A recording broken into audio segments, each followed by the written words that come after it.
Hi, this is Drew with Daniels Ag Services with your morning report. Markets finished up lower last week. Not that much lower, but they were lower across the board. I think the biggest loser on the week was beans. It was only down 10 cents, so not just a huge week to the downside, but it was lower, and they are lower to start the day so far this morning. We did get some export sales announced this morning. Had 113,673,000 metric tons of corn going to Costa Rica for 2014-2015, and then 120,000 metric tons of corn going to Colombia for 2014-2015.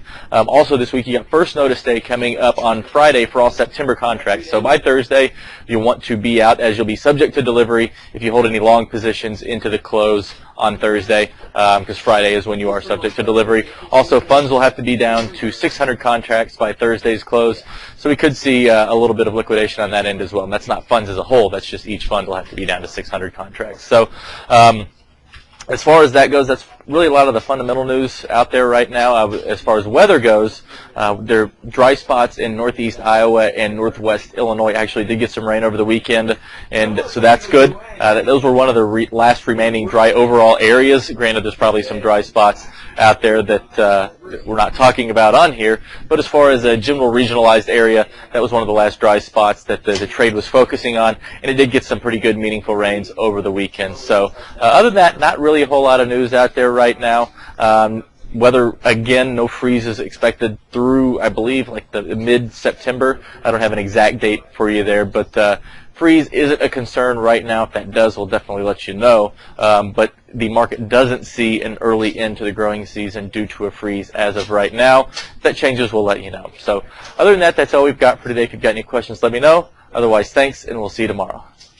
This material is conveyed as a solicitation for entering into a derivatives transaction. This material has been prepared by Daniels Ag Services broker who provides research, market commentary, and trade recommendations as part of his or her solicitation for accounts and solicitation for trades. Daniels Ag Services, its principals, brokers, and employees may trade in derivatives for their own accounts or for the accounts of others. Due to various factors such as risk tolerance, margin requirements, trading objectives, short-term versus long-term strategies, technical versus fundamental market analysis, and other factors, such trading may result in the initiation or liquidation of positions that are different from or contrary to the opinions and recommendations contained therein. Past performance is not necessarily indicative of future performance. The risk of loss in trading futures contracts or commodity options can be substantial, and therefore investors should understand the risks involved in taking leveraged positions and must assume responsibility for the risks associated with such investments and for their results. You should carefully consider whether such trading is suitable for you in light of your circumstances and financial resources. You should read the risk disclosure accessed at www.danielsagservices.com. Daniels Ag Services is not affiliated with, nor does it endorse any trading system, newsletter, or similar service. Daniels Ag Services does not guarantee or verify any performance claims made by such systems or services.